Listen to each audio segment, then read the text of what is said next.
Voici le corrigé de l'exercice numéro 22, page 205 de votre livre.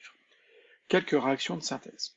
Donc on donne ci-dessous 7 écritures simplifiées de réactions de synthèse. Donc on a 7 réactions qui sont ici indépendantes. Il est tout à fait possible d'avoir finalement la première réaction qui est la première étape et de la deuxième réaction, et finalement ça sera le produit de la première réaction qui devient le réactif de la deuxième, et ainsi de suite. Ce qui n'est pas le cas là, mais il faut savoir que sur ce type d'exercice, dans ce chapitre, vous pouvez très bien tomber là-dessus. Donc ici on a 7 réactions différentes, et on va nous poser donc une série de questions. Ce qu'il faut bien voir ici, c'est finalement bien regarder les changements. C'est ça qu'on va vous demander de faire, c'est finalement apprendre à reconnaître les réactions qui se sont produites en regardant ce que j'ai au départ, ce que j'ai à la fin, ce que j'ai dans les réactifs, ce que j'ai dans les produits, qu'est-ce qui a changé entre les deux, et identifier ce changement en utilisant aussi donc la fiche 8, page 459 de votre livre, que je vous ai mis aussi, dans le cours ici. Voilà, donc à la fin du cours, je vous ai mis une banque de réactions 1 et 2. Voilà, et en fait, en utilisant ce type de document, vous devez savoir retrouver le type de réaction finalement étudié. Alors, donc on est parti. Donc à l'aide de la fiche, on a déjà dit, écrire les formules topologiques des molécules de l'espèce notées J, K et L. Donc elle est ici, K et L. Donc là, pas de souci. Donc là, la fiche, là, c'est la fiche de nomenclature. On va pouvoir s'en sortir. Allez. Donc, voilà la réponse. Donc, on avait donc le J, c'est le 2,2-diméthylpropane 1-ol. Donc, propane, ça signifie que la chaîne carbonée principale contient 3 carbones. Donc, ils sont ici 1, 2, 3 carbones. Que sur le carbone numéro 2, je commence à numéroter ici 1, 2, il y a deux groupements méthyl, diméthyl, ça veut dire qu'il y a deux groupements et qui sont tous les deux sur le carbone numéro 2. Donc d'où ces deux traits qui sont ici pour faire les deux groupements méthyl.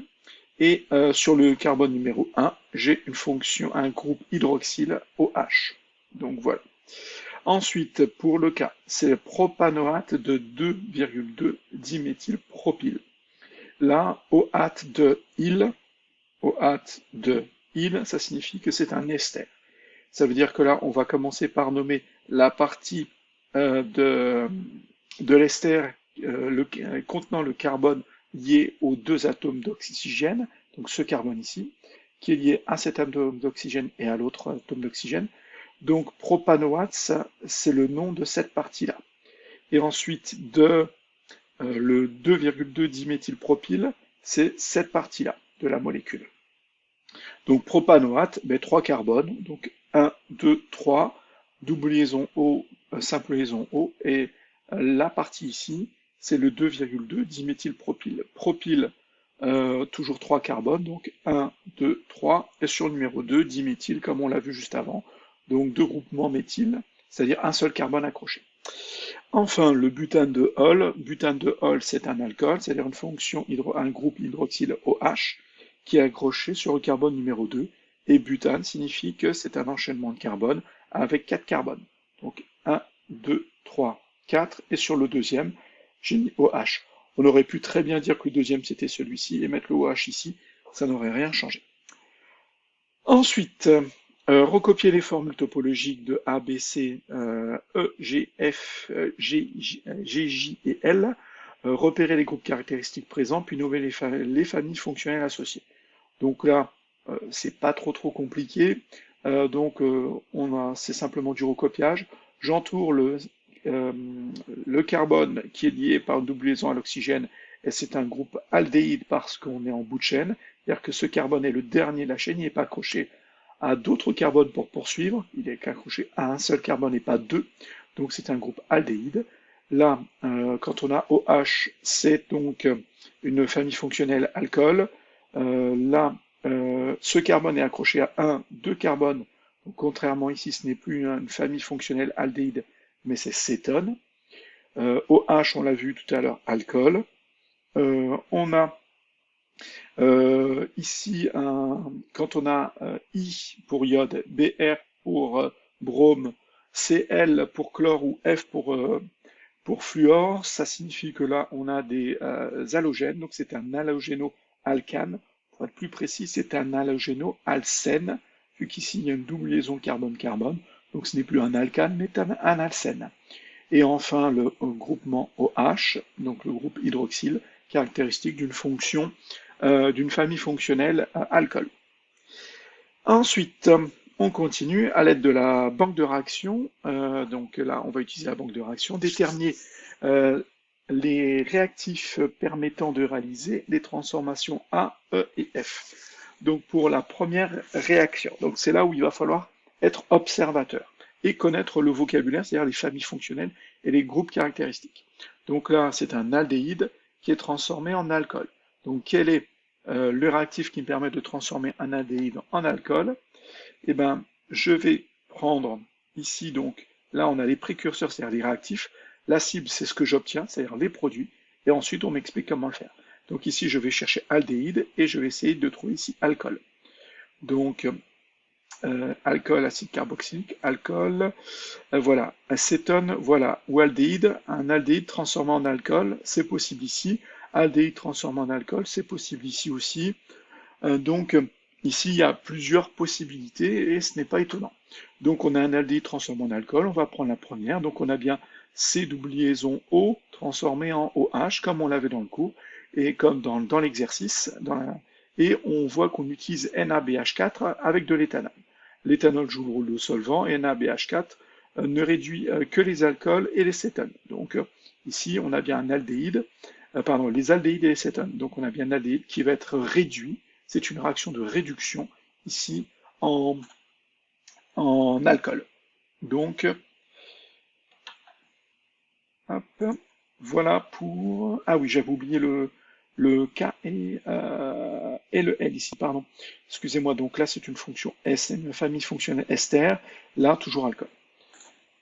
Alors, donc on avait bien NaBH4 dans l'alcool. Ensuite, pour le E, on passe de ol à alcool. D'un alcool, on va le transformer en ester. Donc on retourne ici. Je remonte, je vois que j'ai les alcools, donc alcools qui sont ici. Je vais chercher ester de ce côté. Donc, alcool, alcène, alcool, halogène-alcane, alcool, ester. Donc il me faut un alcool et un acide carboxylique. Finalement, ce sont l'association des deux, ce sont les deux réactifs qui vont me permettre d'obtenir un ester. Donc il va me falloir un acide carboxylique, vu que j'ai l'alcool, il va me falloir l'acide carboxylique et l'APTS. Donc la transformation n'est pas totale, on s'en moque, l'APTS est un acide qui libère des ions hydrogène qui catalysent la réaction. Donc voilà, donc ici il va me falloir donc l'acide carboxylique plus des ions H+. Donc ici l'APTS était qui libérait les ions H+, qui catalysent la réaction. Donc j'aurais pu simplement marquer H+. Ensuite, comment reconnaître finalement l'acide carboxylique? L'acide carboxylique, c'est cette partie-là. Alors, oui, on essaie de fabriquer le cas. Donc, c'est cette partie-là. Donc, c'est la partie qui est à gauche, ici, de l'ester. En fait, contenant, alors, elle n'est pas systématiquement à gauche, mais contenant le carbone accroché aux deux atomes d'oxygène. Donc, je vois que j'ai 1, 2, 3 carbones. Donc, si je rajoute un H à la place de ce morceau-là, j'obtiens CH3, CH2, COH, c'est-à-dire l'acide propanoïque. Donc, c'est cet acide-là sur lequel je vais faire réagir mon alcool qui est là. Et l'alcool, c'est cette partie-là qui vient de l'alcool. Ensuite, pour la F, je transforme un alcool en alcène. Donc, on voit que le butane de ol est transformé en alcène, plus quelque chose. Donc ici, ça va être une réaction d'élimination. On va éliminer une molécule d'eau. La fonction OH qui était ici va être libérée. Un hydrogène qui est ici va être libéré pour former une molécule d'eau. Donc M' va être une molécule d'eau. Et on va recréer une double liaison ici. Vous allez voir, donc, c'est un alcool qui se transforme en alcène. Donc on retourne ici, donc alcool qui se transforme en alcène. Donc on voit bien que j'ai une liaison OH, COH, et qui va se transformer en CH2, double liaison CH2. Donc c'est bien ce que j'ai ici. Et il me faut de l'acide sulfurique et il me faut le delta, signifie qu'on va chauffer. Il va falloir chauffer à 180 degrés. C'est une réaction de déshydratation des alcools. Comme je vous l'ai dit, c'est qu'on libère une molécule d'eau. Voilà pourquoi ça s'appelle une déshydratation. Donc il faut bien des ions H+, et donc des ions H+ apportés par l'acide sulfurique et de la chaleur. Ensuite, on continue. 3b, détermine la formule topologique des molécules D, F, H et I. Donc les molécules D, donc là il va falloir savoir ce que je fais. Je pars d'une cétone, je lui ajoute un dialcool particulier, on va voir, et la PTS, et on va voir ce que ça donne. Donc je pars d'une cétone, et ce dialcool, ce diol, ça s'appelle un diol, et, la PTS, on va retrouver dans la banque. Donc c'était à partir d'une cétone. Donc cétone plus alcool. Non, cétone donne alcool, pardon. Cétone. Alors. Voilà. Cétone et diol. Le diol, donc, c'est ça. Donc on avait bien ça, plus APTS, donc ça donne de l'acétal. Alors, à ne pas retenir acétal, ça donne ce truc très particulier là, c'est-à-dire que à la place du C double liaison O, je vais avoir ça, juste cette partie-là. C'est cette partie-là de la molécule qui est modifiée. Donc c'est ce qu'il faut modifier ici. Donc à la place du C double liaison O, je rajoute cette partie-là au-dessus. Ensuite pour le F, je vois que je pars d'un alcool et je vais faire réagir. Alors il y a deux étapes, l'hydrure de sodium et ensuite ici un, halogénoalcane, c'est-à-dire il y a un atome d'iode ici, CH3I. Donc on va voir ce qu'on peut faire avec les alcools.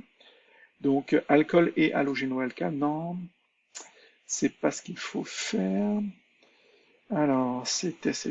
Il faut identifier. J'ai déjà perdu de vue. C'était NaH. Donc, on part un alcool. Ah, ça peut être très bien aussi les alcènes qui réagissent. On va voir donc. Oui, à mon avis, ça va être une réaction d'addition, ça. Donc, il va falloir partir des alcènes. Hop. On va remonter. Alors, alcool. Non, c'est pas ça. Super. Donc là, je regarde les réactifs. Euh,